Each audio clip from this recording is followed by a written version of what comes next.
धबधब्याला भेट देण्यासाठी गेलेल्या बेळगावातील तरुणांना गोवा राज्याच्या वन विभागाच्या अधिकारी आणि कर्मचाऱ्यांनी मारहाण करून पैसे लुटल्याचा आरोप करण्यात आलाय।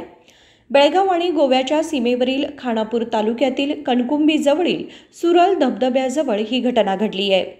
हुक्केरी तालुक्यातील संकेश्वर येथील 5 तरुणांच्या टोळक्याला थांबवून मारहाण करण्यात आली। त्यांच्या पाठीला, पायाला आणि हाताला जखमा झाल्या। पावसाळा सुरू होताच कर्नाटकातील पर्यटक मोठ्या संख्येने येथे जातात। याचे भांडवल करणारे गोवा वन विभागाचे कर्मचारी पर्यटकांकडून जादा पैसे तर घेतातच, शिवाय चौकशी केल्यास मारहाणही करतात।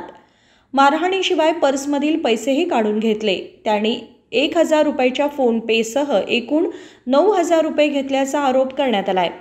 या हिंसाचाराचा त्रास हजारो पर्यटकांना होत असूनही कोणीही तक्रार करत नसल्याची व्यथा पीडितांनी व्यक्त केली आहे।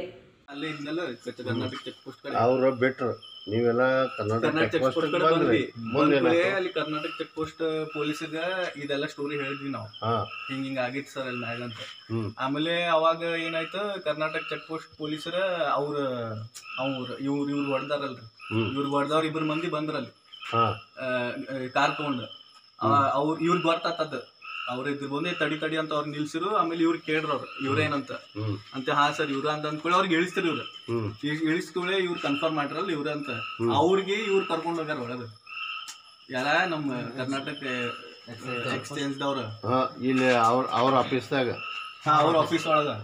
ಅವಾಗ ಇವ್ರಿಗೆಲ್ಲ ಕೇಳ್ರ ಅವ್ರು ಇವ್ರು ಹೊಡೆದಾರೇನಂತ ಅಂತ, ಇವ್ರು ಅಂದ್ಕೊಳ್ಳೆ ನೀ ಇವ್ರಿಗೆ ಯಾಕೆ ಹೊಡೆದೆ ಅಂತ ಅವ್ರಿಗೆ ಅವ್ರು ಒಂದ್ ಸ್ವಲ್ಪ ದಬಾ ಇದ್ ಮಾಡಿ, ಎದಕ್ ಹೊಡೆದಿ ನಿನಗೆ ಎಲ್ಲ ಅಧಿಕಾರಿ ಹೊಡ್ಯಾಕ ಹಂಗಿಂಗಂತ। ಆಮೇಲೆ ಅವ್ ಇದಾನ್ರಲ್ರಿ ಇವ್ರಿಗೆ ಹೊಡೆದವ, ಅವೇನು ಗೋವಾ ಪೊಲೀಸ್ ಫೋನ್ ಹಚ್ಚಾನು ಏನ್ ನಮ್ಗೆ ಗೊತ್ತಾಗ್ಲಿಲ್ಲ। ಅವಾಗ ನಾವ್ ಸುಮ್ ನಿಂತಿದ್ವಿ, ಗೋವಾ ಪೊಲೀಸ್ ಬಂತು ಮತ್ತ ಇವ್ರು ಕೇಳ್ತೆ ಯಾರಿಗೆ ಹೊಡೆದಾರ ನಿಮ್ಗಂತ। ಅವ್ ಹುಡುಗ ತೋರ್ಸಿದ್ರಿ ಇವ್ರು, ಆ ಹುಡುಗ ಮತ್ತ ಹೊಡೆದವ್ ತಗೊಂಡ್ರು। राजशेखर हिरेमठ, KMM मराठी, बेळगाव।